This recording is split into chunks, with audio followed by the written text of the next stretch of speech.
How is everyone doing? This is Jerome Parker, and we are on another episode of Tech Talk. So I'm going to give everybody a few moments to join us because we're going to be talking about some heavy stuff tonight.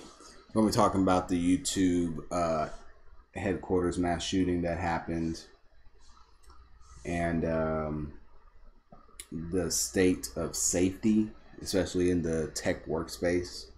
So we're gonna dive deep into this. So before I get started, just want to let everybody get over here. So if you haven't already, please like and subscribe to the channel. Tap the bell so that you get real-time updates every time that I go live. And I do this every Tuesday and Thursday. So I was going to talk about Facebook and Russia and some other stuff, but I feel like this is found out about this, and this is obviously more important.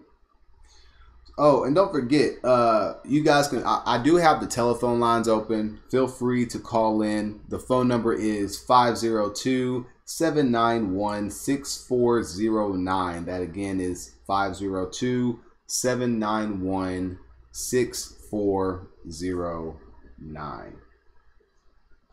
All right, so let me go ahead and just get right down to it. So earlier today, there was a shooting on the YouTube campus in San Bruno.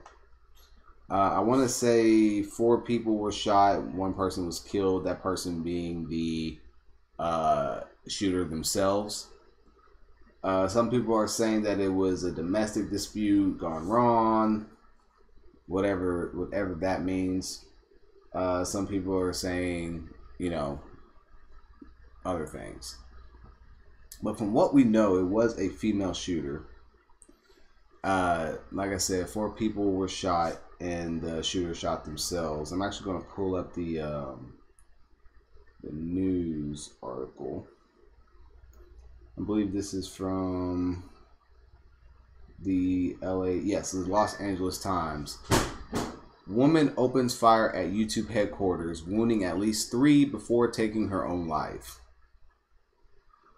A woman opened fire at YouTube headquarters in San Bruno, California, shooting 3 people before taking her own life and causing widespread panic in the technology hub south of San Francisco.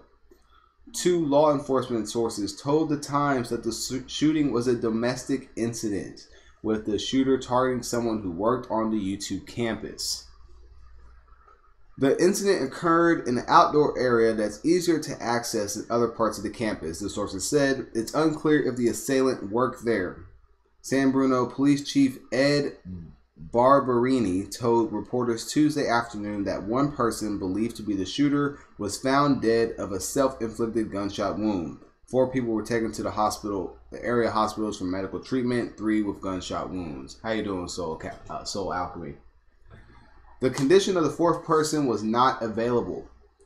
We're doing everything we can to support them and their families at this time, CEO Sundar Pichai said in the letter to Google employees. Pichai said the shooting came as employees were having lunch and police, along with the company's security team, worked to evacuate the buildings. The best information we have is that the situation is contained, he said. I know a lot of you are in shock right now. Over the coming days, we will continue to provide support for everyone in our Google family heal from this unimaginable tragedy. In a tweet, President Trump offered his thoughts and prayers to everyone involved in the incident Tuesday afternoon. Several YouTube employees sent tweets Tuesday afternoon saying people were racing out of the company's Cherry Avenue offices shortly after 1 p.m. Witnesses in the area said they saw dozens of firefighters and police officers descending on the area. Other witnesses say that they saw police holding rifles and other weapons. The first reports of a shooting came into San Mateo County dispatchers before 1 p.m., according to recorded traffic posted online by Broadcastify.com. Shooter, another party said as they spotted someone with a gun. Suspect came from the back patio, the dispatcher said. According to the scanner traffic posted online, address is 901 Cherry Avenue. Again, we have a report of a subject with a gun. They heard 7 or 8 shots being fired. This would be from the YouTube building. As reports began to flood dispatchers, a sergeant was heard on the radio taking the call. He told other officers responding or monitoring the situation to wear their gear. Video from the scene showed people holding their hands over their heads as they left the building, which is located in the suburb south of San Francisco. An employee told the Los Angeles Times that 3 YouTube buildings, 900, 901, and 1000 Cherry Avenue, had all been placed on lockdown. Producers from YouTube tweeted that they believed that there was an active shooter on the company's campus. Some said they heard so many people running they believed an earthquake had struck. Others described a gruesome scene. I looked down and saw blood drips on the floor and stairs, Todd Sherman, a YouTube producer, wrote on Twitter. Peeked around for threats, and then we headed downstairs and out the front. Luciano Simoes, 40, an Uber driver from San Bruno, learned about the shooting from a friend's text message while he was having lunch at the nearby Tanforan shopping center. Simoes said that he drove his Ford Explorer toward YouTube headquarters to see if he could help. There were people running down the street, he said.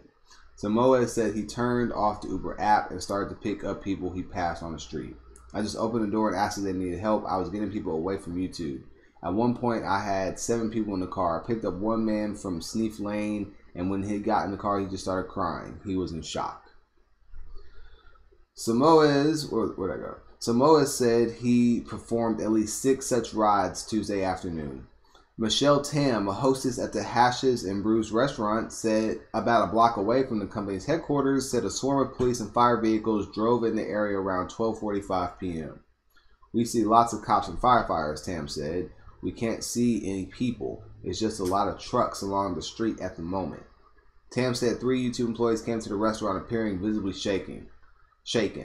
They came in from a back door, she said. They sat down at a table. They were in a daze. One guy, there was a little blood on his head. One employee had a partial fragment of a bullet in her shoe, Tam said. In another nearby business, roughly 24 customers barricaded themselves inside Nueve restaurant around 1 p.m. when authorities told them to stay far away from YouTube. Bartender Carlos Gutierrez told a reporter over the phone, "Is this really happening or is it a false alarm?" Gutierrez wondered aloud as he and the others hurtled near the bar. Time staff writers Joseph Cerna, Haley Barson Potts, and Elaine Chekmedian contributed to this report. All right, so long story short, around 12:45, 1 o'clock, a woman came into the YouTube headquarters, started busting caps, and then shot herself. Several people were injured. Several people, but only one person reported dead. And there's one person whose condition is not known. So they're not really releasing many details on what's going on, and I think that is and I think that's for a couple reasons. One, they haven't released any information about this shooter, besides the fact that it was a woman, which is a rarity, because almost virtually all mass shootings are done by males, white males at that. So if this had been someone who was no problem, Will. If this was someone who had been Muslim or an Asian or an Indian or black, they would have said that off the jump. But since they're not saying anything, I am assuming that this was a white woman who probably had an argument with her boyfriend or maybe girlfriend, I don't know, and came in and just said, you know, F them and everybody who they're around. That's what that sounds like. Kind of reminds me of the couple who killed their family, killed their adopted black kids a few days ago. You know, pretty much having this ideology of fuck you and everybody who you're around because I don't like my situation. So I'm gonna I'm going to resort to a permanent solution to a temporary problem. And there's a couple reasons why I'm reporting on this. One, it is a tech talk, and since this happened at a tech company, the tech company that I'm currently doing the stream on, I found that it would be only appropriate for me to talk about it on my Tech Talk Tuesday. And secondly, because this is something that I have worried about at every contract that I have ever worked, especially the ones out in California.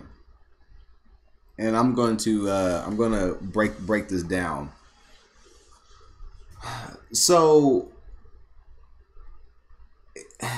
I know it's not good to quote profile people, but you take a look at the people who tend to do these mass shootings, and more times than not, they are they're signs that there's something wrong with this person. You know, they're socially withdrawn or whatnot. How you doing, Alicia? They're socially withdrawn, or they have just some weird tendencies that just kind of make you uneasy to be around. Well, I deal with a lot of those people whenever I work in the office. I mean, thankfully, I have been working from home for the past going on 2 years, but even every now and then I have to go into an office for a client for a day or a week or whatnot to do some sort of implementation. Can I get clown? That's fucking hilarious.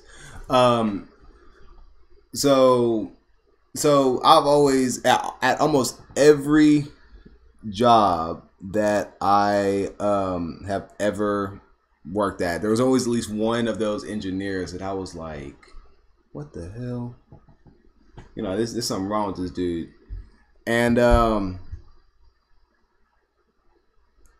it's when you're working out west or any place that's like really liberal, there's kind of like this mentality of this, like, this stuff is not gonna happen here, and it's such a liberal and you know, blase mentality that is kind of scary. They really just think that they are immune to this type of situation. And I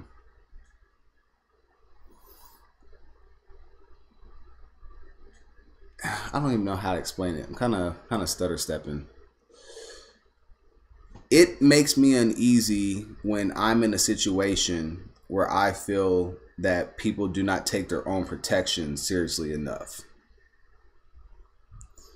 You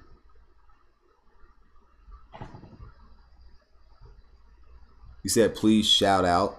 Shout out what? Alicia, whatever your last name is, if you want to call in, you can gladly call in and talk. The phone number is 502-791-6409, because I have really no idea what you're talking about. But if you want to call in and have a discussion, by all means, call in. But, you know, we have we tend to talk about mental health a lot when we talk. It's either mental health or versus guns when we have this when we have these conversations about mass shootings. So I typically don't like to talk about the mental health issue because I feel like it's a cop out. But something I have noticed in the computer science field is that there is a noticeable amount of people who have some sort of mental health issue, whether it's, you know, they can't handle the stress, and, you know, there's a lot of people who are on medication for mental health issues, whether it's anxiety or whatnot. And then what are you talking about? Shout out? Are you talking about, do I need to speak up, or you want me to, like, give you a shout out? Shout out Leisha Gildersberger. Okay, quit trolling my chat. So, you know, whether it's mental health in the form of like anxiety or you know, just like lots of mathematicians, there's lots of extrinsic people that might make a lot of people uneasy just because of their social skills or lack thereof. All right, Lisa, you're about to get banned because you're just trolling, and I'm trying to talk about something serious right now. So what we're gonna do is we're gonna time you out for 5 minutes, and then if you continue, I'm just going to remove you. So how about that? All right. Sorry about that. So anyway, no place is immune to mass shootings. No matter how liberal, how conservative, how many people are engineers. I think I know what it is. I think that the more specialized a career is, there tends to be a unspoken assumption that the more specialized, you know, if you're in a room full of engineers, a room full of doctors, you know, you don't have to worry about primitive emotions like violence and wrath, right? But I think the situation proves that no, it doesn't. There is no place where a mass shooting cannot take place. And I'm loosely using the term mass shooting. I know when most people, the technical term for mass shooting is like anything over, I think, 3 people being shot. But most of the time when you say mass shooting, you're thinking of when it's like more than 7 people being shot and killed. So, you know, I'm using that term tongue in cheek. But, you know, thank goodness the only person who did lose their life was the actual shooter themselves.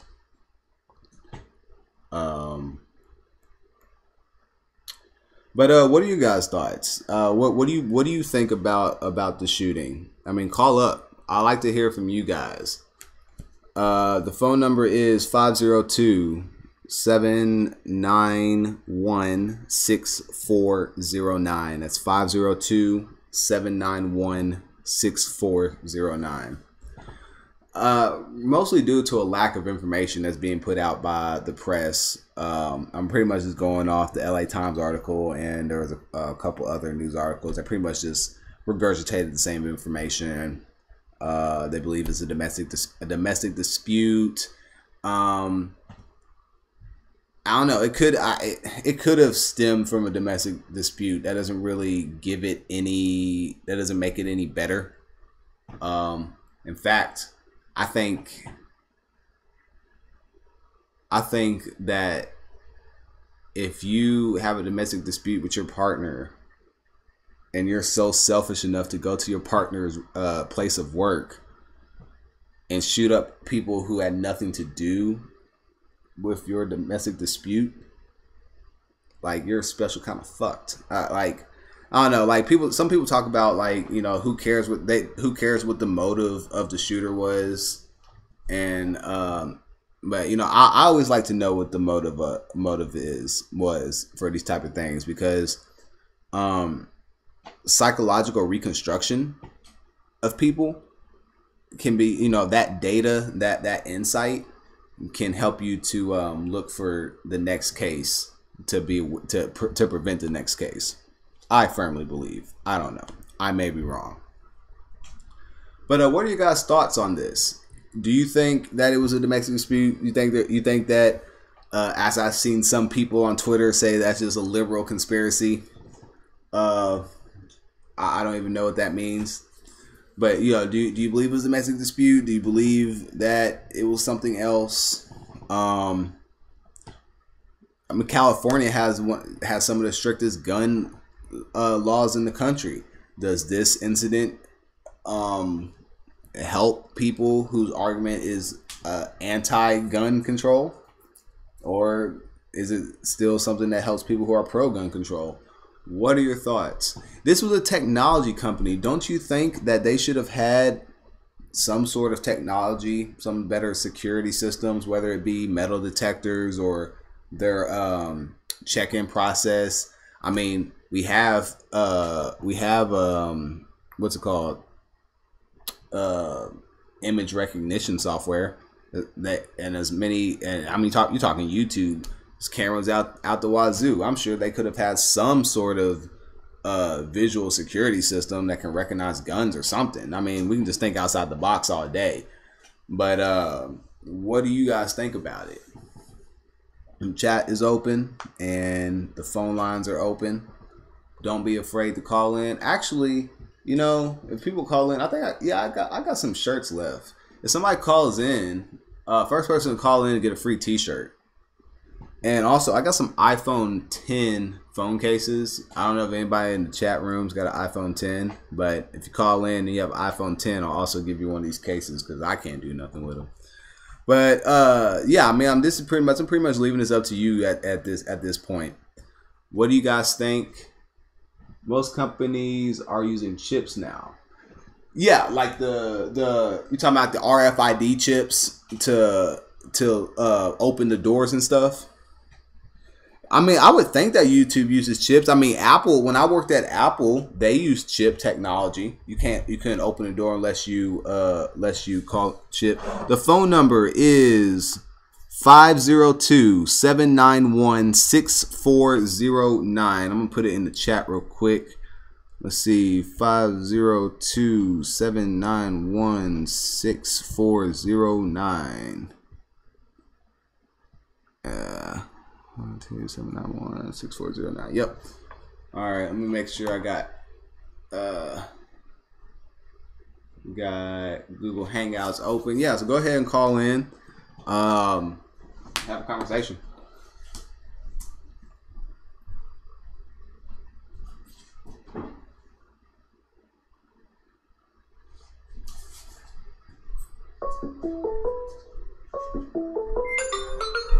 All right, so hi, you're on Tech Talk. Who am I speaking with?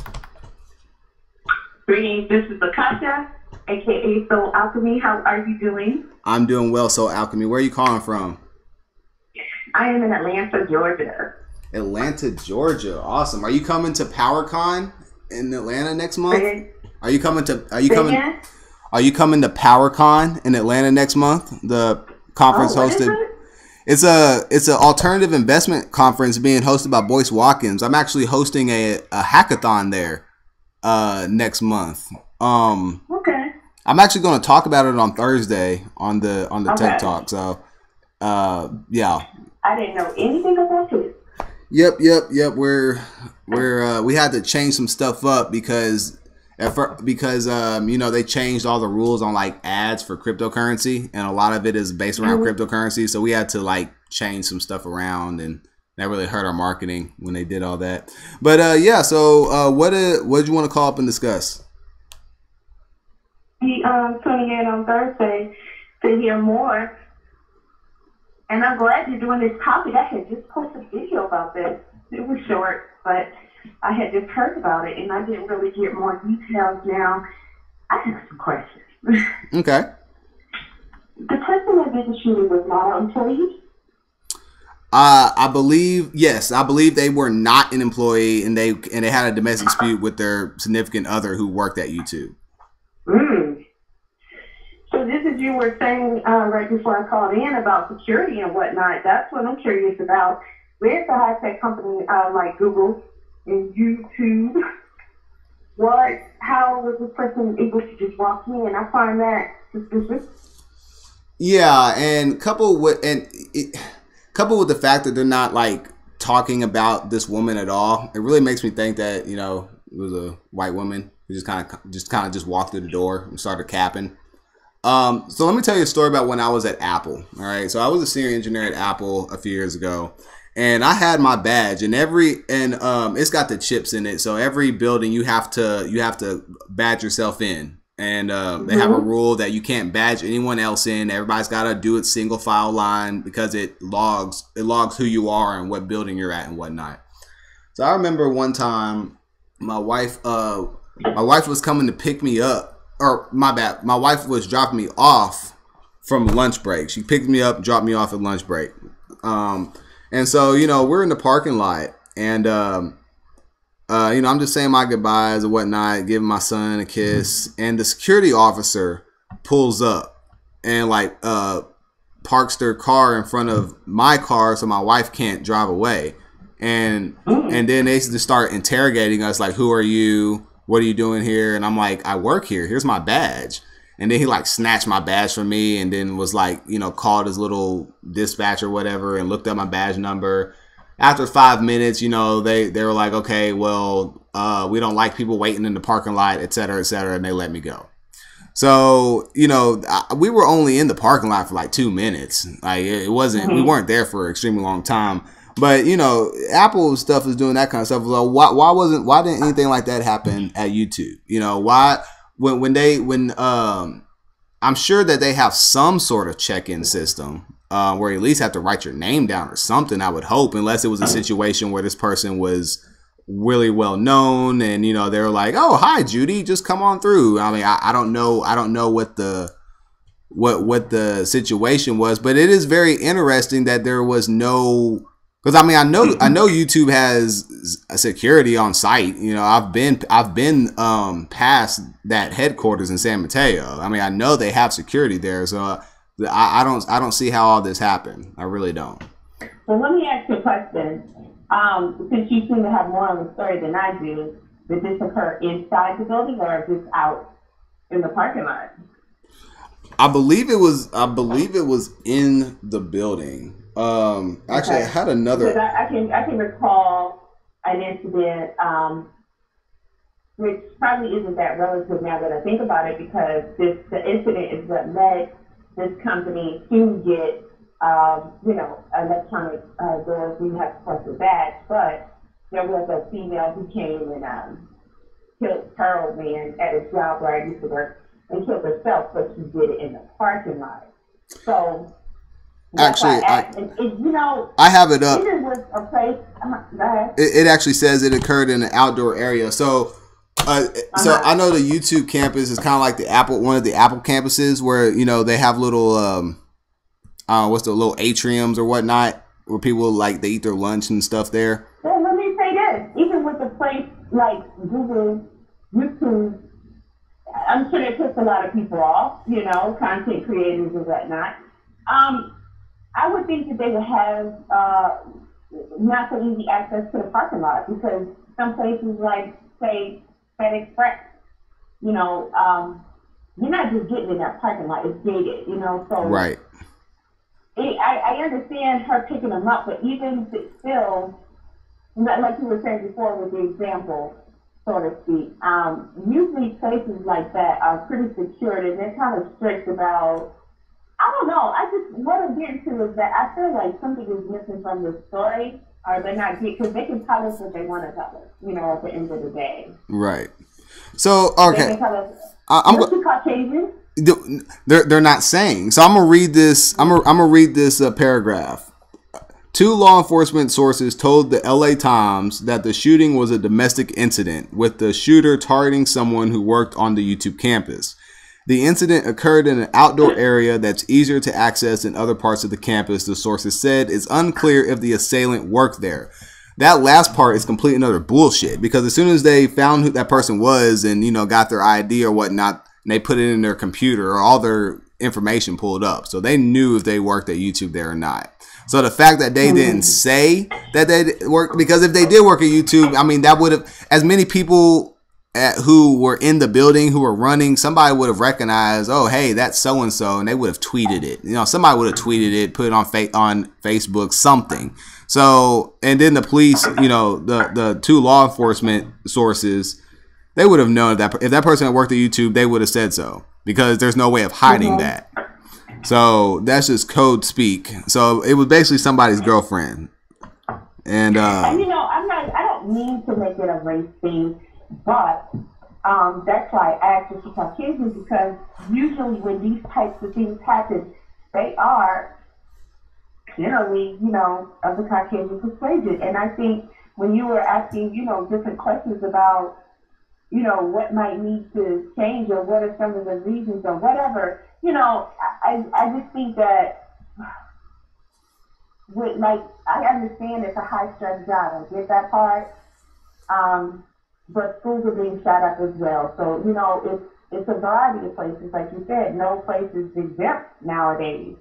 And it is mainly them. So is it something in their culture? Like what's going on with these guys that they feel like, okay, this is how I feel, so I'm gonna go and kill multiple people who don't have nothing to do with, you know, why I'm mad or why I'm hurt or why I don't like what I think people need to try to get down to the bottom of that issue because we don't see a lot of dark people. When I say dark people, I mean us going around doing this thing. You know, it's a generally rare occasion. So my thing was like, what's up with that? Because it's happening a lot lately. Okay, so it's like an onion. So there's multiple layers to this, and let's stick with this layer first. All right, let's take you know, I believe that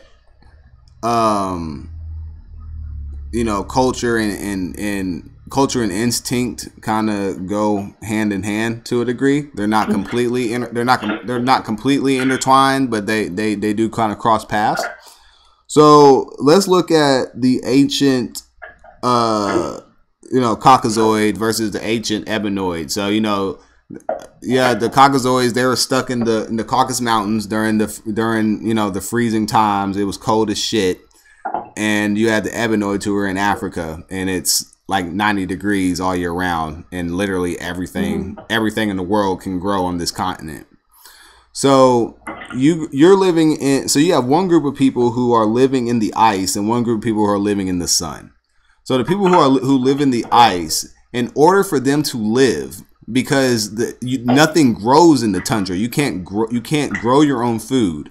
So literally the only way to survive is you have to kill. That's the only way. Kill or steal, rather. You either have to kill, go out there and kill a mastodon or whatever, or you gotta steal it from the group of people that just got done killing that mastodon. And then you have the group of people who live in the sun, and anytime that they're hungry, they can just walk outside butt naked and go grab a mango. So think about the psychology of that. You know, one group of people, you have to, I mean, I hunt, I fish, you know, taking a life, even if it is an animal life, it requires a certain type of, it requires a shift in your psyche. Like, it's not as easy as it looks like on TV. Even, you know, it doesn't matter if it's a rabbit or a deer or a human. You know, the more advanced the more advanced the life form, the harder it's going to be to do it. But if you have what were they, 20,000 years they were stuck in that region? So you got 20,000 years, and the only way you have to survive is you have to, and we don't have guns and cannons, these are spears and rocks. You have to brutally kill just to eat. Now you pass that down for 20,000 years, that's ingrained in your psychology. You know, I don't know if you're familiar with the term of Akashic records.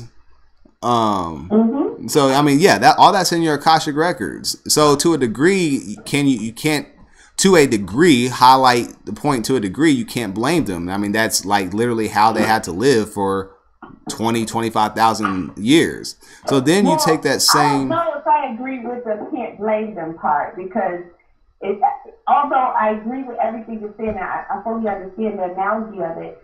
However, they chose to come over here, and they chose to pillage and kill, as you say, and steal. Right. And they decided to plant themselves here, and they wanted to control whatever. And that's why I said it to a degree. So that's why I said to a degree. Now that blame stops when they had the choice, like you said, when they had the choice to go to a place where they didn't have to kill, they didn't have to steal, but they chose to. I say when you say to a degree, I totally blame them, because if they're having such a hard time adapting to, I don't know, the climate, the atmosphere, climate changing and controlling the weather and doing this, that, and the third to try and make everything fit for them, obviously it's not working because they're the ones cutting up people, eating them, mass killing them, and all this other kind of crazy stuff. Then maybe they should pack their bags and go back where the hell they came from, because obviously something is wrong. And maybe it's because they're out of place, or maybe it's because they need to give back some of the things which they took. I don't know. Well, I mean, I agree with that. I wholeheartedly agree with that. I guess what I'm saying is when the original question, when you said like when you're like, I don't understand like why they would do this. I don't understand why it seems to be only this group of people and not other groups of people. And so I'm saying it goes back to the psychology. Like it's easier for them to do that because of historical conditions. That doesn't make it right. That doesn't make it. But that I didn't understand. I was just saying that, you know, why aren't we looking at that? Why aren't? And I get because maybe. Oh well, the reason why we aren't looking at that is because they control the media. I mean, they're not gonna make themselves look bad. And see now, part of the problem that I think that how do I say this? All right, so you know, white supremacy, which you know, when you look at any of these mass shootings, it all boils down. You can talk about mental health, you can talk about guns, but it all comes down to white supremacy. The key word being supremacy, meaning that I think that my life, that my life form, my life being is so much higher than anyone else that I can do anything, including kill you with no repercussion unless I propose those repercussions on myself, which is why a lot of them kill themselves after they do the shooting. It's proclaiming to the world, ha ha, you can't do anything to me, only I can impose stuff on me because I am supreme. So even so, you know, I talk to a lot of people and I'll be like, yeah, it's white supremacy. And they'll be like, well, you know, it was only white people that got shot. And, you know, I'm like, yeah, but the key word is supremacy. I mean, you know, first and foremost, wait a second. You said someone said it was only white people that got shot in this incident. Well, I wasn't speaking about this incident, but in general, you know, like school shooting stuff. Usually, it's like 90% of the kids who get shot and killed are other white kids. It's white kids shooting other white kids, or white adults shooting other white adults. And so, you know, a lot of people will be like, well, that can't be white supremacy because it's mostly white on white crime. And then I have to explain to them the key word being supremacy, because the first thing that, you know, that white supremacists do, the first thing they do isn't go after black people or go after Hispanic people. The first thing they do is purge their own ranks of people who they think are unfit white people. That's the first thing they do. Even their own parents, yeah. Exactly.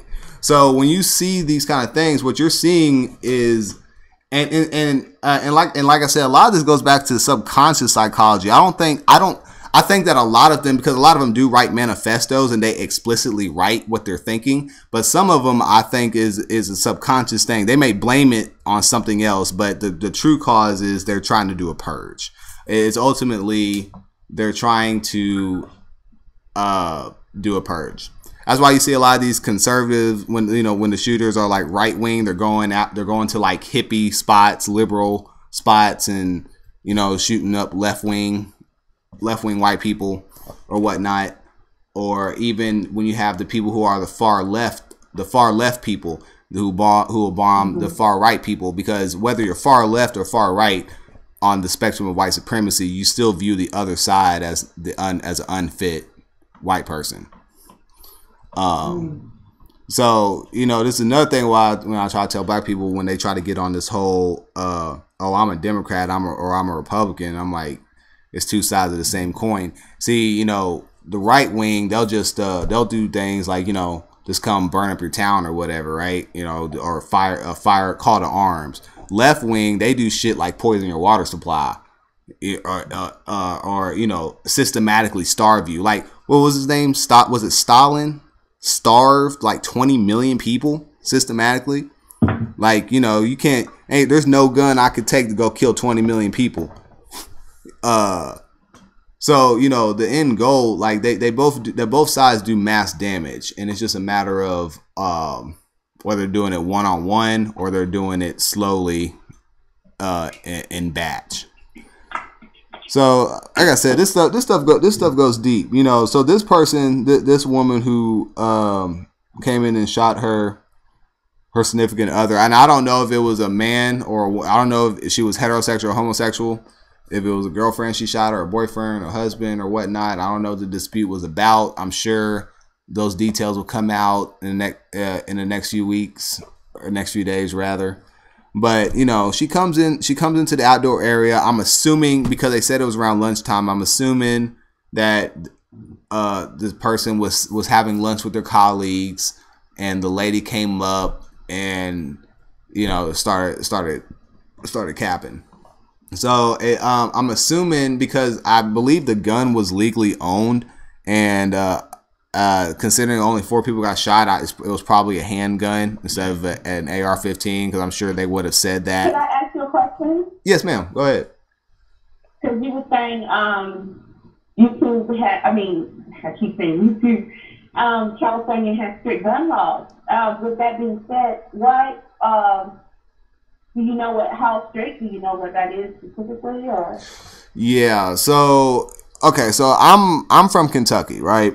I moved out to California for a few years, and I moved back to Kentucky. So I own guns, and you know, when I first moved out to California, because I knew I would be there for some years, I wanted to bring my firearms. And besides the federal, there's federal paperwork you have to do whenever you fly with a firearm, right? You got to let them know where you're from, where you got the gun, you know, registered, where you're gonna be, et cetera, et cetera, et cetera. But then California has its own set of paperwork you got to do outside of the federal paperwork. And then once you have it, right? So like if I were to, so Kentucky's an open carry state, so I could just like carry my firearm with me anywhere. People do go to the Walmart, McDonald's, the hospital, got guns. It's a sight to see. So, but in California, right, you know, if I want to, like, here in Kentucky, I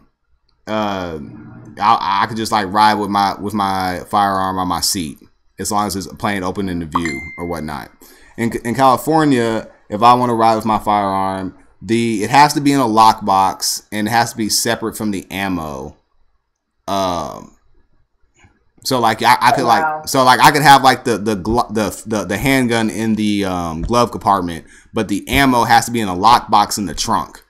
And I'm like, if you ever need that, you know, you're gonna be shot up 50 times before you could ever ever use Absolutely. It. So, and then like when you keep it in the house too, I can't remember what all the rules for if we keep it in the house, but you know, like I said, you know, if I ever needed it while I was out there, I'd have been screwed. So, you know, I just left my whole point of having it with you. Exactly. And yeah, you know, you're in all sorts of databases, and I just didn't want to have to deal with all that. And plus, I knew that I'd be moving back to Kentucky. So when you move back across the states, you'd have to do that process all over again. The federal process. So they don't cross over. If you have a license with them, you can't take that same license to another state and it be good. As far as like concealed carry licenses? No, that don't fly. No, you have to do. Okay. And you can't use the license from another state with them. No, you can't. And the requirements for the concealed carry, like concealed carry permit here in Kentucky, you just got to go to the class. It's like 3 hours. And, you know, you got to show them how to take apart a gun, shoot a gun. And the class is like 3 hours. It's pretty simple. In California, you know, I can't remember what all the rules were, but it was just too damn much. It was way too much. It just wasn't worth it. So. Yeah, I have a carry license as well, a concealed carry, but it's just odd because for someone to decide that you're having a problem with someone, and like you said, to make a permanent, you know, decision for a temporary problem, even though we all know as humans, when it's emotions, like relationship dates, domestic dates, or what have you, it can feel really intense, even as an adult. If someone is, you know, messing with your life and, you know, messing with your feelings or what have you, it can get pretty crazy. But at the same time, how many people deal with these issues every single day and don't decide to go and shoot up the place where the person works, knowing they're going to kill other people? And then you said she turned the gun on herself and killed herself? Yes. Yeah. So she totally went in there knowing I'm about to fuck up some lives, and like I said, the ultimate payback of there's nothing you can do about it. So my sister actually works at YouTube, but she works at the Mountain View office, so she was safe or whatnot. And so the part about, you know, like she shot herself before the police even got there, and that's another thing. And this is why I don't agree with the idea of gun-free zones, because before the police even got there, she had already shot the people and killed herself. You know, the SWAT team that came and had the people coming out with their hands up and all that, you know, doing all this stuff, which, you know, it's standard protocol, I understand, and makes sense to do. But the threat had already neutralized itself like 10 minutes before they got there. Now I don't know how much effective the a resource officer. I mean, well, like I said, they had security. They got security guards on the campus. I don't know, you know, why that person didn't get there sooner, but I doubt that, you know, even if somebody was right there and had immediately shot the person, that, you know, they would have done any more or any less damage, because what it sounds like is the 4 people that got shot were all like right there. So it really sounds like they were outside at a lunch table or something, and the lady came up and shot the boyfriend and just hit the people who were around them. So I don't even know how much more effective that would have been. Yeah, if it was only 4 people, that's likely to be the case. And on top of that, it doesn't seem like she had to do much planning to it. Like, she didn't try to get in the building, and so she wasn't really trying to take a whole bunch of people out. Probably not even those 4. Just wanted to come after that guy specifically. Just got in the way. Yeah, that's pretty much that's pretty much what I figured. It is crazy, you know, and like you said, there's so many people, especially in the black community. You look at all the problems that go on in the black community, and the stuff that when you read these people's manifestos when they go on these shooting sprees, and the things that quote quote set them off. And you're like, a lot of black people are like, what the hell? We deal with that shit every day times 2. And we've taken more stress than the Caucasians, but that was by force for so many years.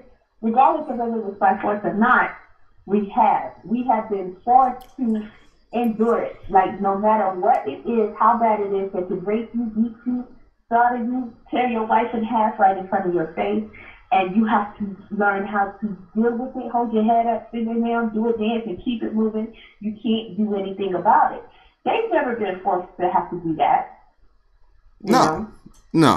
I mean, a lot of them, you know, you talk to them and they'll talk about like the Moorish slave trade back, what was it, in the 700s or whenever. I think 500 to 700 AD, when the Moors were, we had the Moorish slave trade and we were selling Italians and whatnot. And they'll look at like the Arabic slave trade, and I think once again, I think the Italians were taking part of that as well. But when you look at those slave trades, you look at the conditions of them. A lot of them were indentured servitude based, and they were the brutality was nowhere near as brutal. You know, we weren't quartering people to horses and pregnant women to horses and ripping them to shreds. You know, we weren't putting them in boiling tar pits and then tar and feathering them, like, all that sick shit. We weren't doing none of that. And Yeah, I mean, I just go on and on. So, like, yeah, they've never dealt with the emotional or physical trauma. And another thing is, you know, black people, we have so much emotional scar tissue because we haven't Mm-hmm. we haven't healed from it. We have generational PTSD. Uh, we haven't dealt with that. So a lot of things that, like I said, set off a lot of these mass shooters that don't set off black people. You know, we kind of make a joke of it, like, you know, haha, like, you know, black people deal with this, and you know, raise your hand if you dealt with this and you ain't shot up a school. But at the same time, it's like a double-edged thing because we have all this emotional scar tissue. We, you know, you Right. can call it you know, armor or being tough or whatever, but it's scar tissue. So I think Mm-hmm. I don't as far as this course of action with mass shootings in America is only going to go one of two ways. It's either there's going to have to be, and it's not going to be one talk. It's going to be a series of talks. But honestly, I think this is something that if not if everybody, if we have a significant percentage of the nation willing to have a honest talk, I think this is a situation that could be solved in, you know, 5 to 10 years. But I don't. But, you know, that's not liable to happen. Just you looking at just, you know, looking at the course of history and how things are going, even in So 2018. the pattern has been to, oh, I hear an echo. Yeah, my bad. That's the you're good. I Okay. The pattern I see is to holler, we need gun control, and I think we need to definitely make sure that we're asserting ourselves to make it clear that that's not the issue, because it's not necessarily gun control, it's Caucasian disorder. I don't know what's wrong with them. That's what needs to get under control. Maybe some of them don't need access to guns.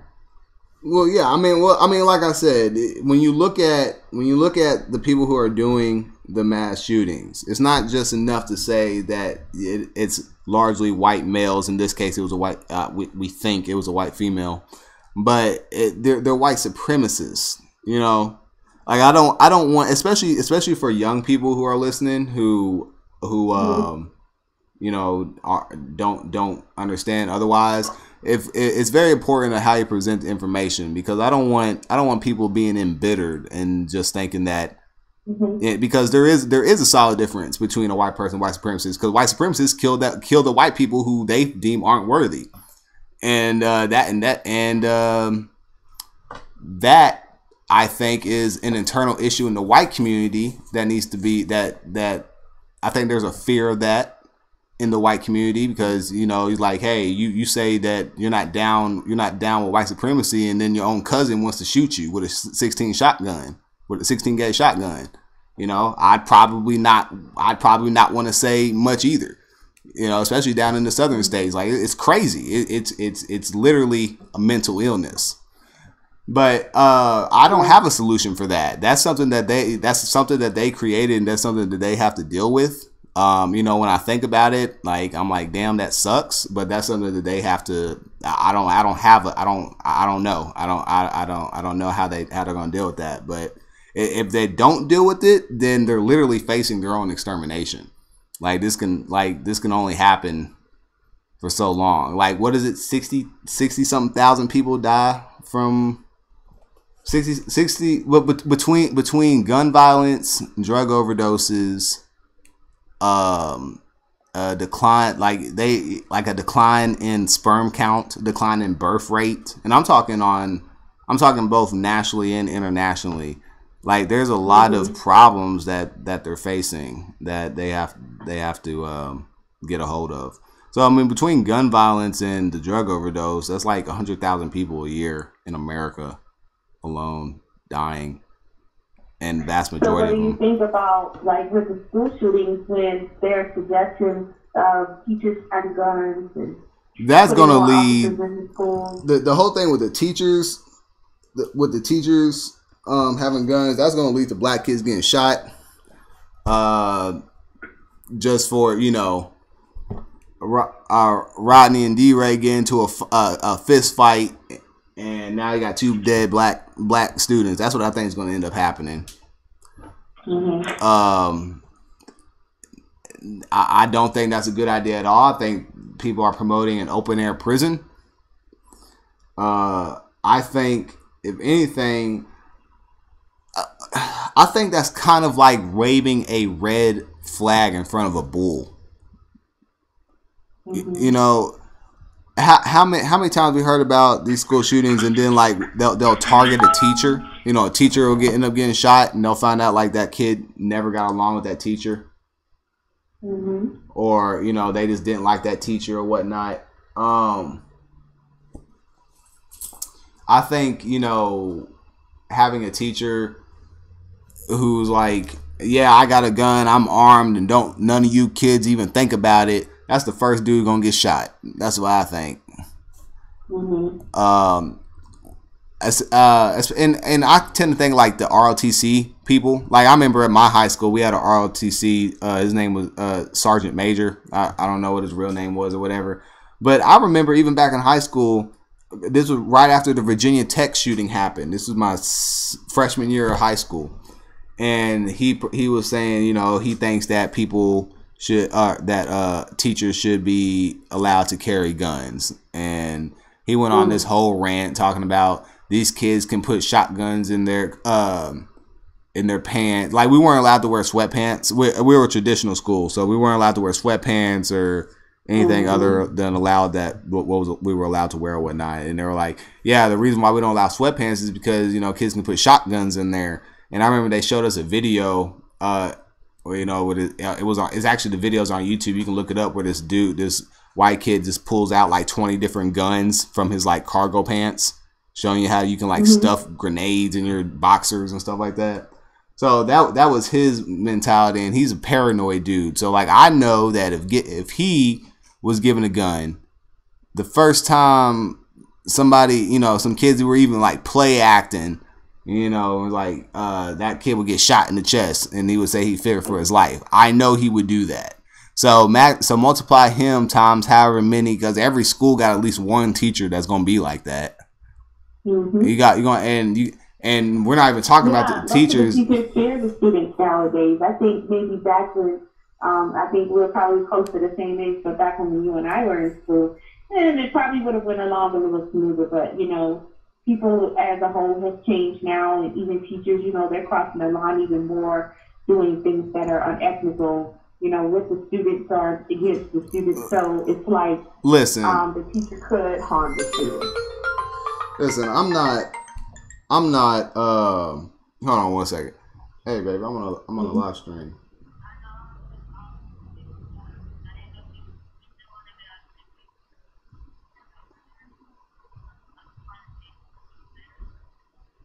Okay.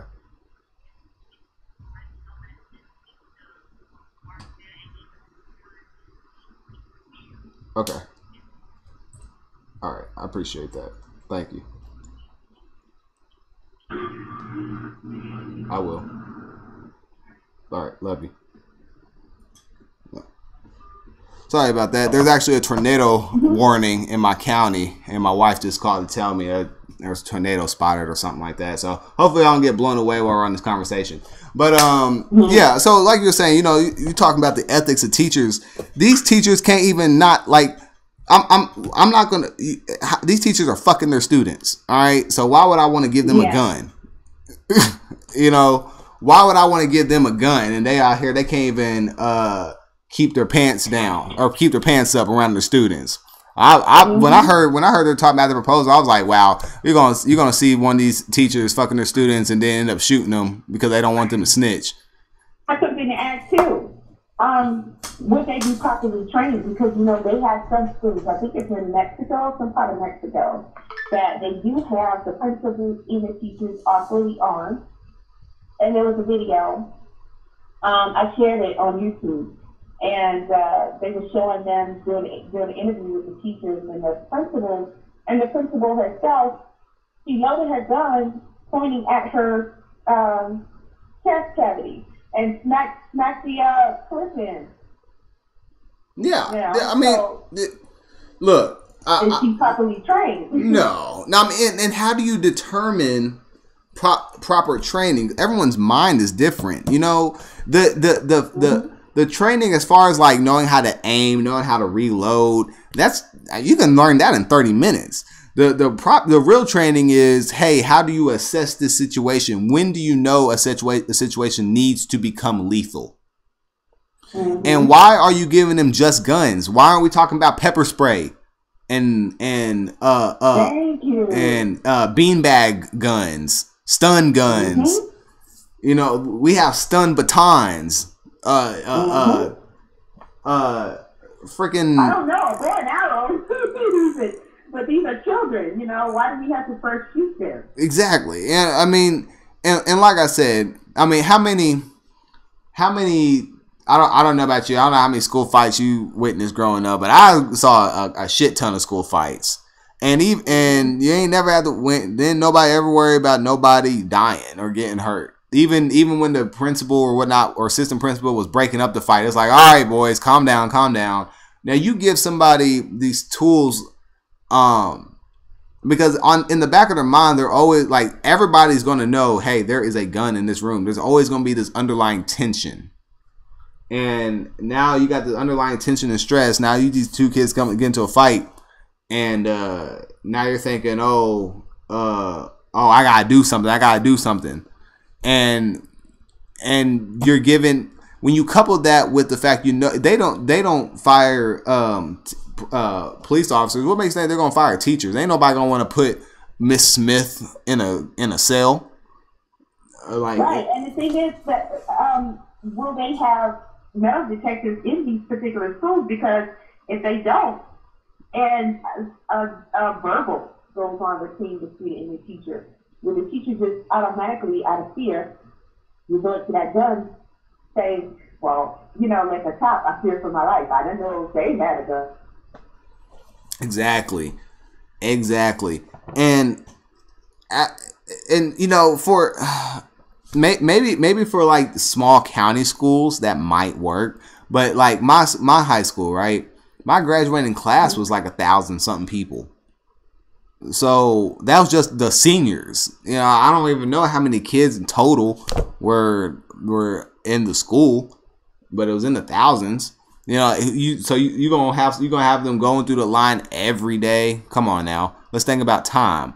That's not feasible. That's not realistic. People are going to slip through, and the person who wants, right? Well, I mean, look, if the person wants to get that gun in there, they're gonna figure out some way. They're gonna figure out some way. Like it is what it is. And plus nowadays, I mean, we just got done with this whole Austin bomber thing. Like these people, when you got someone who is willing to go do a mass shooting, knowing full well they're gonna blow their own brains out when they're done, when it's all said and done, what's stopping them from just blowing themselves up? You know, I'm just gonna strap a bomb to my chest and go to the cafeteria and just say fuck it and blow myself up. Okay, like you can get a bomb. I mean, if you make plastic explosives, which you can find instructions on the internet. People it really surprises me how much people don't understand how easy it is to find how to make these weapons online. Mm-hmm. Yeah, they make some plastic explosives and just kill themselves. Get some acid and start throwing acid on students. I mean, or let's stick with guns. We have 3D printers now. And you can get all the guns, all of the military guns. You can find the blueprints online, put it in your 3D printer, and print out military grade guns. That is a fact. So all right, you got metal detectors. Okay, I got a plastic AK-47. I got a plastic M16. And I'm using hemp plastic. So it's stronger than steel. So my bullets are stronger than the regular bullets that shoot out the M16. What are you going to do about that? Mm-hmm. People aren't thinking because, and the people who are facilitating these conversations, they know that the root cause isn't gun control. They know the root cause isn't mental. Well, I mean, you can say mental illness because white supremacy is a mental illness, but they know what it is. They know exactly what it is. And don't you find it funny that This shooting happened the day after. It might have been was it the day after the day? No, it was the day after. YouTube decided, they set out new guidelines for how they're going to deal with people doing firearm videos in response to the NRA. That I didn't know about that, but it could be a hoax. There's been a lot of that going around. Conspiracy or not, it has. We can at least, say that some of this stuff is a hoax, sometimes. Oh, I mean, yeah, I do wholeheartedly believe that there are incidences where these are psyops or they're false flags. When people talk about crisis actors and stuff, I know crisis actors are real because I know Blackwater and other mercenary groups hire crisis actors to do their training before they get sent overseas. So, I know that this stuff is real and it happens. In this particular case, I don't feel like it was a psyop. If it was a bigger mass shooting, like if it was like 17, 20 people killed, I might be a little more suspicious. But if you want to be intelligent about it, then why would you do the average large shooting? Because somebody would say exactly what you said. It would be clever to kind of throw things off a little bit and do something a little different. Well, I could see that if I saw more political outcry from it, but I'm not seeing anything no political outcry from it, and I think that's because the only person that died was the actual shooter. So I typically when I think about that, could this be a pivot case? Could this be a throw you off the scent case? There's usually another one or two other factors that go along with it that will solidify that opinion for me, and it's either usually economic or a political agenda tied to it. And so far, we haven't really seen any. Whereas with stuff like Parkland and whatnot, they immediately go to like AR-15s. They immediately go to gun control. They immediately go to. I mean, this has kind of just been like hey, this is what happened, and no details are being released. Everybody who got shot's alive. That's all you need to know, type of deal. Because I don't even think they said anybody's in critical condition. I think they just said they were being seen at was it Santa Clara Medical, I think. Yeah, it sounds like she was after her dude. Yeah. And she probably didn't know how to shoot that thing, and she probably shot herself because she felt bad because she shot somebody else, not the fact that she shot her dude. Maybe she had not necessarily felt bad. She was just felt like she wanted to die. She couldn't handle the pain. I don't know. But it's funny how it's a woman who ended up not, shooting a whole bunch of people, and she just basically tried to go for her target, and the guy seemed to just take everybody out like random. Yeah. It's She sounded like she was more rational. Yeah. I mean, she was a shooter with an objective. Most of these shooters, they don't really have an objective other than just cause as much mass damage as possible. Gotcha. She was just like, I don't care who else dies as long as I get you. Whereas other people are just like, I just don't give a fuck who dies. Like Dylan and Eric, they had they had their hit list, but that hit list kind of just went out the window once they started shooting. Theirs was like, everybody's getting it. And then when they ran across the people who were on their hit list, they went out their way to get that person. But the Oklahoma City bomber, he just said, fuck it. He just blew up that, was it a hospital he blew up? Or government building? Or I think it was a hospital. Yeah, he just blew up that hospital. I don't think he knew one person who worked there. Dylan Roof, he didn't know those 9 people that he shot up. He just knew that he wanted to cause mass damage. So, yeah, those are the differences. And also, like I said, I'm pretty sure it was a handgun that she used. I They're don't. not even giving the gun information out yet? No. And the reason why I think, because I know that they have, I mean, a handgun would have been easy for her to conceal.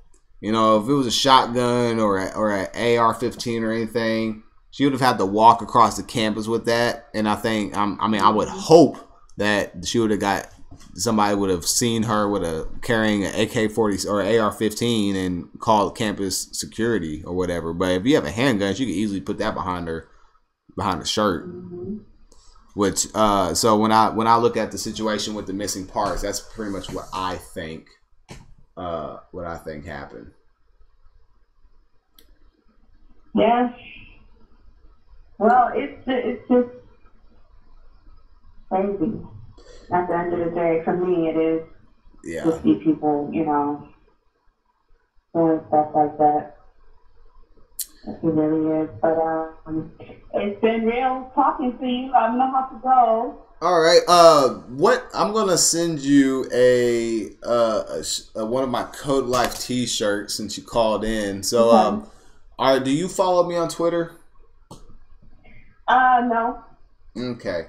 Follow me on Twitter and DM me your shirt size and your address, and I'll mail that out to you. I'm gonna go ahead and put it in the chat right now. Okay. Cool. Let's see. That's the Shake 08. So there it goes. Put it. All